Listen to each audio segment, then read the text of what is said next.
Gilbert Burns, guys, this is a very interesting situation.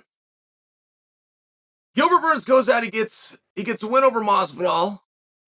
I mean, he beat a BMF champion, but doesn't become the BMF champion. You know my problems with that, but I mean, let's just look at it from Gilbert's standpoint, right? That would suck. That would suck to beat a champion, but you don't get to become champion. I mean, it's one of those things, not the hill I want to die, and I'm just bringing to you that from a moral boost would be something you look at and think, well, how come? Why not me? All right. Watching the guy's hometown takes the second biggest draw in the entire sport and retired him. Put the kind of a display on that retired a guy. You give him credit for that, right? That's all I'm suggesting. We give him credit for that. And he came out with a demand. I think an ultimatum might be a more appropriate word, but Gilbert called it a demand. Let me back Gilbert and just also call it a demand. And he laid out his case. He said, I've only told you yes. I have never questioned you, but now it's my turn to speak. It's my turn for you to listen. All these good deeds I've done have add up to something. And now I'm coming to cash in. I'm next for the title fight. And I'm not willing, I don't need something for nothing. I'm even willing, and I'm going to, go into training and go into the backup position. Allegedly, the fight with Leon and Colby is in England. I read that over the weekend. Don't hold me to that. And he's going to travel out there, work with their commission, do whatever it has to do his training camp, pay all of his people, whether he gets a paycheck or not himself, and be in a position to do it. I mean, it sounds as though it's really hard to say no, doesn't it? Because all of that's reasonable. Now, Gilbert said something else that was very beautiful. He said, I'm not going to pull other people down as a way of building myself up. And then he looked to Belal Muhammad, just as an example. And he said, Belal deserves it. Belal has earned it. He's doing great things. I'm just arguing that I also have done great things. He didn't try to pull him down. It was interesting. Dana came out and said, I love it. Done deal. But, right, there's a big but. Because I know that's the headline that you guys are reading. But let's back that up and just be a little bit more specific. Dana White is at a press conference, okay? He's not asking questions, he's answering questions. So somebody asks him a question, somebody tees him up, and with that question, there were two folds to it. Can he be the backup fighter? Can he be next? Dana said, yes, it's a done deal. And if we were just trying to clarify, to which part did he just agree? I think he agreed to the backup position. I don't know that he agreed overall. I just think that's something you have to deal with later. And generally, that's the answer you get. Hey, we'll deal with that later. We'll get to that. But let me tell you why.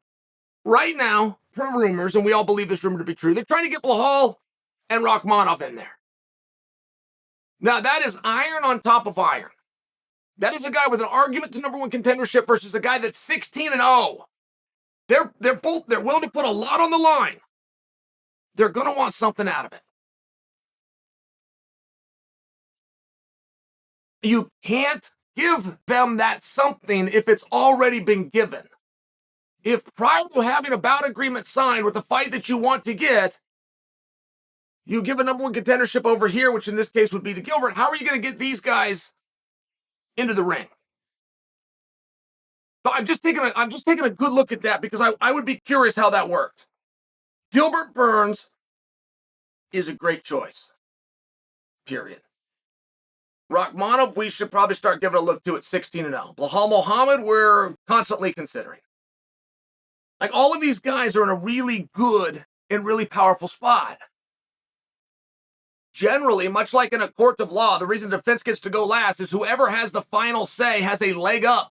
So the fact that Belal and Rakhmonov are still to come automatically gives them an advantage. Now you got to get a calendar out.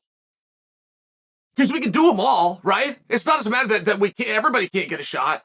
But you get a calendar out and you start looking at a logjam, and then you got to come back to the fighter who is a prize fighter. Which means if he sits around and waits, he's not getting a prize. And it just starts to be tough, right? It starts to turn one of those positions of careful what you ask for because you just might get it.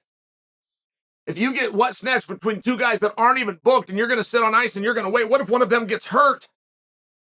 Do you wait another 8 months until he's back? Maybe. I'm just sharing with you that things can change very quickly. And when we make statements in this sport, we're only as good as the information that we have right now.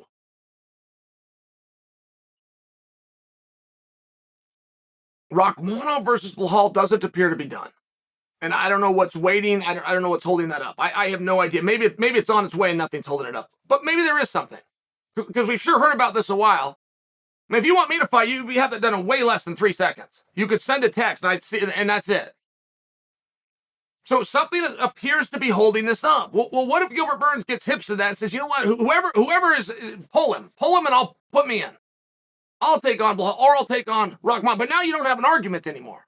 Obviously, whoever wins that is going to be the number one contender. So I'm only suggesting for you there's a number of ways to play this. And even what Gilbert Burns wanted, he might change his mind in a couple of days. If he's confronted with some new information that he had not previously considered. So let's see what happens there. There's a lot of room. There's a lot of excitement, but there's also good reason and good motivation for the top welterweights to continue to agree to compete with each other.